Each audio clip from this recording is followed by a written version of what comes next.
adopted it later? I'm not going to get ahead of the president on that. I know they're discussing that.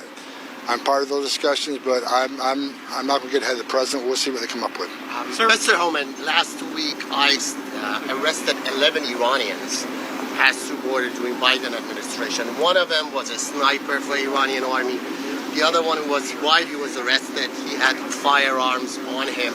Given the fact that the Iranian American community are feeling threatened by the regime from Iran, can you confirm that there will be further crackdown on illegal Iranians who've passed the border during Biden administration? Well, so far there's over 200 arrests of Iranian nationals. And again, President Trump committed from day one, the priority is going to be public safety threats and national security threats. So we've been on this since January 20th. We didn't wait for the Iran conflict to happen. We've been working this, but we put our foot on the gas after what happened in Iran a couple weeks ago. We're going to identify the national security threats. It's just not ICE, it's FBI, it's the Department of Justice and the intelligence community. We're focusing on national security threats, not just Iranians and others. And that's exactly what we're doing. We're keeping President Trump's promise. That's what we were prioritizing. There's widespread fear among... If you're in the country legally, you should be concerned. It's not okay to be in the country illegally. If you're a national security threat, you should be worried. We're looking for you. But there's widespread fear among Iranian Americans that some sleeper cells have moved into the United States during the Biden administration. What do you know about these so-called sleeper cells? All Americans should be concerned about sleeper cells. Look, under the Biden administration, you open the border. We got over 2 million known gotaways. That's not a guess. Over 2 million people we know based on video, drone traffic, sensor traffic, cross the border. They paid more to get away. We know who they are, where they came from, where they are now, why they're here, right? So why do 2 million people pay more to get away? You pay the cartel amount of money to get to the border, turn yourself in a green uniform, right? Or you pay more to get to New York, Chicago, and not be arrested. Why? Why didn't they pay less to get a free airline ticket to the city of their choice, a free hotel room, 3 meals a day, free medical care, and work authorization in a few months? Why did 2 million people not take advantage of the free giveaway program, pay more to get away? So are you saying that because they didn't want to be vetted, they didn't want to be fingerprinted. They could be the ones that are trafficking in fentanyl, they could be ones trafficking women and children, and they could be national security threats. I said from day one, the Biden administration, I said for 4 years while he was president, when they opened the border up, they created the biggest national security vulnerability we've ever seen. And that's just a fact, and we're seeing it play out. Lastly, there's a fatwa issued by 2 of the Iranian ayatollahs against President Trump, citing that if he attacks the supreme leader of Iran, it would be halal for Shiite followers to kill him, to assassinate him. Are you aware of that fatwa, and what's your response to it? Look, it's a little out of my lane, but we got the strongest president in the history of this country in office right now. So I don't think that worked out very well for him.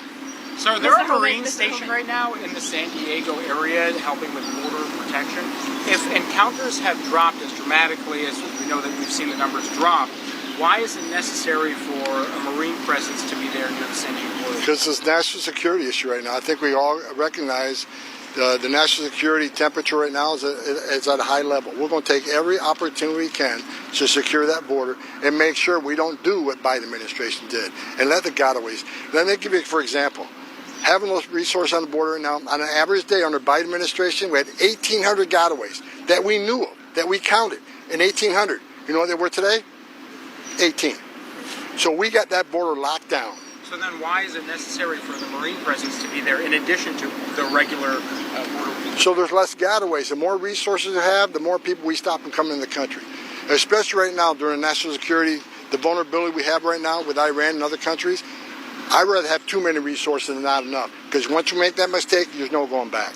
Yes, thank you. Can you talk about that a little bit further in light of the July 4th holiday and what security threats are being watched right now? Concerns about sleeper cells or other things that have been in the... Like the DHS put out a threat assessment 2 weeks ago. I agree with that. We are in heightened alert status right now, so every American needs to keep their eye open. Again, there's several places to report suspicious activity. You go to the DHS hotline and report it there. But look, today we have the most secure border in the history of this nation. You can have some comfort of that. But the reason we have the most secure border in the history of this nation is because of President Trump's policy and having DOD assets assist Border Patrol on the border. That's why we have that most secure border, which is why we need the big, beautiful bill passed. Because that puts more Border Patrol agents on the border, maybe relieve DOD assets. That puts more ICE agents on the streets of this country to arrest more public safety threats and national security threats. I looked at numbers this morning. Over 200 Iranian nationals have been arrested by ICE and brought in. With more resources, we do more than national security work across the country. But right now, we got well over 20 million illegal aliens in this country. We got less than 5,000 deportation officers. We need the bill to get more agents on the street. We need more detention beds. Everybody arrest needs to be a bed before they get removed. And more contract work, so badges and guns who have immigration authority aren't sitting at a desk doing keystrokes on some administrative duty that can be done by contract to put that badge and gun on the street to look for these national security threats. Big, beautiful bill is important. We need that passed right away. Quick question for you. There are reports of a 75-year-old Cuban national who died in ICE custody. He had lived in the United States for 60 years. He was being held in ICE detention in Florida. Is there anything you can tell us about that? There's still not a lot of information, how he died. I'm unaware of that. I'm not aware of that. I mean, people die in ICE custody. People die in county jails. People die in state prisons. I mean, if you look at, when I was ICE director and we drilled down that, the question should be how many lives does ICE save? Because when they go in detention, we find many with diseases and stuff that we deal with right away to prevent that. So I'm not aware of that specific case, but I'll say this. People can argue with me all they want, but the facts are the facts. I think that politicians in New Jersey found this out, that we have the highest detention standards in the industry. I'll compare an ICE detention facility against any state prison, against any federal facility. I'll go head to head with any of them. You go to ICE.gov and look at our detention standards. It's the highest detention standards in the industry at a very expensive cost to the taxpayers. So, people say, oh, the detention standards are horrendous. Go look for yourself, then come back and talk to me. I mean, when we talked about the facility that the congressman tried to get into up in New Jersey, Delaney Hall, once they got in there, what did they find out? Detention standards are outstanding. Probably the cleanest facility in that entire state. Again, I'll put our detention standards against anybody. Sure, we'll follow up on that. When the big, beautiful bill does pass, how do you expect that to impact the number of deportations per day? Will it be twofold, threefold? Vastly increased. Depends how quick we get more resources on, how quick we get the contractors on, how quick we bring the beds on. I mean, Governor DeSantis, I give him credit. We got the facility he's putting up in Florida. We'll be filling those beds as quick as we can because we need more beds. I mean, I looked at this morning. I think we got like 1,700 empty beds. We'll fill them in 2 days. So we need more beds. That bill is going to let us sign contracts that are pending for more beds. We don't have the funding to do it. Once that bill passes and the money comes to the Department of Homeland Security, we can sign some of this contract and get more beds right away. And on the big, beautiful bill, Mr. Homan, if you don't mind, thank you so much for doing this and this week with us. We know that President Trump is visiting Alligator Alcatraz tomorrow in Florida. Can you tell us more about what message it sends and how it relates to the administration's push right now with the big, beautiful bill? We're going to force the immigration law. Despite all the rhetoric out there against ICE and the men and women who are doing this job, we're going to be out doing their job. We're going to be doing our job. We're going to arrest every public safety threat, national security threat we can find. And when we do that, we need a bed. Governor DeSantis is coming forth with a couple thousand beds. I applaud him for doing it.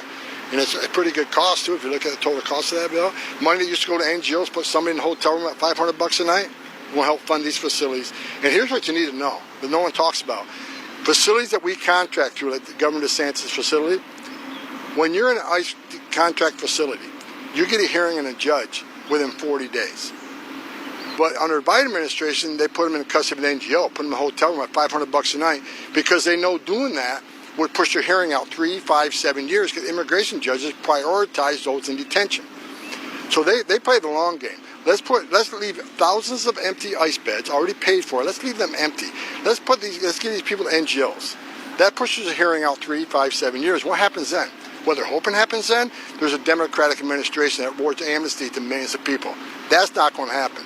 We're going to force the laws in this country. People will get hearings quicker. And if anybody goes and look at EOIR website, Immigration Court website, here's what the message no one gets across.